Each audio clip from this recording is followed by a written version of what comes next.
तेजपुरी महाराज की, भिखाराम महाराज की, प्रभुदास महाराज की, आयला संतोनी, हरिभक्तोनी, मुनपुर गामनी पावन અને પુણ્ય ધરાવ પર આ દર વર્ષ દશેરાના દિવસે આ ધ્વજારોહણનો કાર્યક્રમ થાય છે. અવરનવર અમને આમંત્રણ મળે છે અને અમે આવીએ છીએ. માયા મોટી નાગણી એના બછડાને પોતે ખાય, એમાંથી જે કોઈ સટકી જાય મોટો મણિધર થાય. સદગુરુ મહારાજનું જ્યારે જ્ઞાન આપણા જીવનની અંદર ઉતરી જાય અને એનું મનન થાય, નિધિધ્યાસન થાય, એનું સ્મરણ થાય તો ભક્તિમાં રંગ આવે. તેઓની વાતની ખબર ના પડે. પ્રભુ મનની વાત કરી, મન મરે માયા મરે, મરમર જાય શરીર, આશા તૃષ્ણા રહે નહીં એ ઉદાસ કે ગયા કબીર. કબીર સાહેબે પણ ઈશારો આ વાણી દ્વારા કર્યો છે. પ્રભુ મનની ઘણી બધી વાતો કરી, સંતોએ નજીક જવા માટે, તમને ઓળખવા માટે. આપણે પોતે કોણ છીએ, હું કોણ છું, ક્યાંથી આવું છું, શું કરવા આવ્યો છું. સંતો મહાપુરુષોના સત્સંગ દ્વારા આપણે એક પર્યટન કરવા પ્રભુ આયા છીએ અને આ પર્યટન સફળ થઈ જાય. ગુરુ કરીએ ના કરીએ તો વાંધો નથી, પણ જાતે માતા પિતાનું સ્મરણ કરી, સદગુરુ મહારાજનું વચન લઈ અને પોતે ઓળખાઈ જવાનું છે. જો આ જગતને જો ઓળખવા જઈશું તો આપણે ભૂલા પડીશું. આપણે જગતને જ્ઞાન આપવા જઈશું તોય આપણે ભૂલા પડીશું. આપણે પોતે આપણી જેટલી ખોરીઓ છે એટલી બધી નાબૂદ થઈ જાય પ્રભુ, અને એમાંથી સ્વચ્છ થઈ જાય, ચોખ્ખું પાણી થઈ જાય ને, આયેલો આવશે આ સુધરી જાય. ભાઈ આટલું જ કરવાનું છે. અને આટલું કર્યા પછી આપણા જીવનની અંદર વ્યવહાર વિચારમાં રહેવાનું છે, વચનમાં રહેવાનું છે. મહારાજે વાત કરી કે આપણા ભિખારામ બાપુના જેટલા આશ્રમો છે તે બીજ પુણ્યમ સાતેમ આઠેમ ઉજવાય છે. એમ હું એ કહું છું કે દરેક જગ્યાએ જો સંસ્થાઓ હોય પ્રભુ, તો 24 કલાક રોટલો ચાલુ હોય. આ જ વચન છે સાહેબ.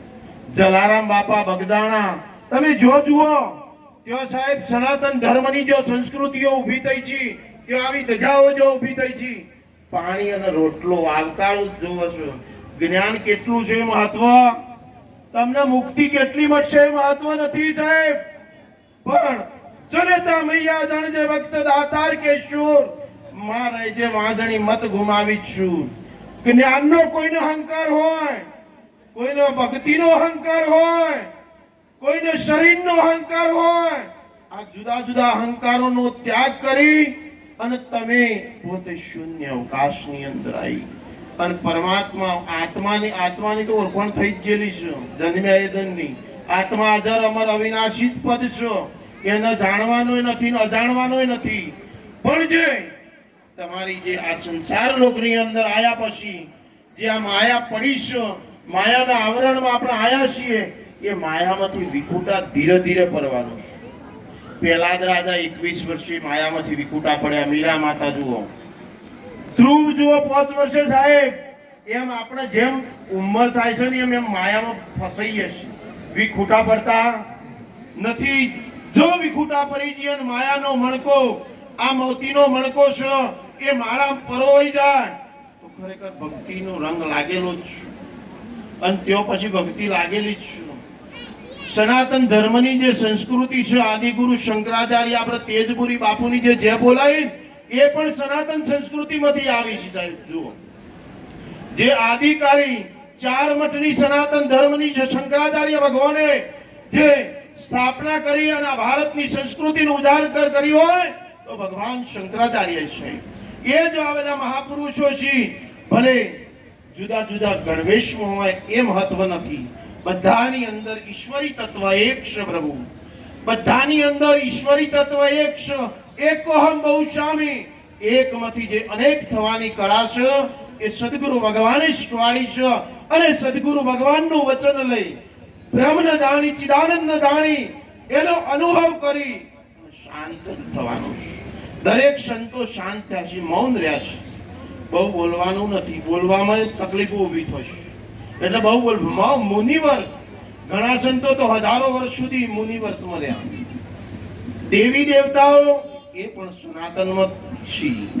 કોઈ એમ કે આ વસ્તુ ખોટી છે, સનાતન ધર્મની સંસ્કૃતિ ખોટી નથી, બધી જ સાચી છે. ભગવાન કૃષ્ણએ વેદોમાં, ઉપદેશ, મહાપુરાણોની અંદર પણ જો ઈશારા અણુની અંદર બધું જ પ્રગટ છે સાહેબ. કોઈ જગ્યા એવી ખાલી નથી. ફૂલની પોખડી, ફૂલનો છોડ, સાહેબ તમે તપાસ કરો, એની અંદર પણ સુવાસ પડી જ છે. એ સુવાસનો અનુભવ કરી આ સંતો મહાપુરુષોના આશીર્વાદ લઈ આપણા આ ઈશ્વરી તત્વને ઓળખવાનું છે. બોલો સદગુરુ ભગવાન કી. ખૂબ ખૂબ ધન્યવાદ.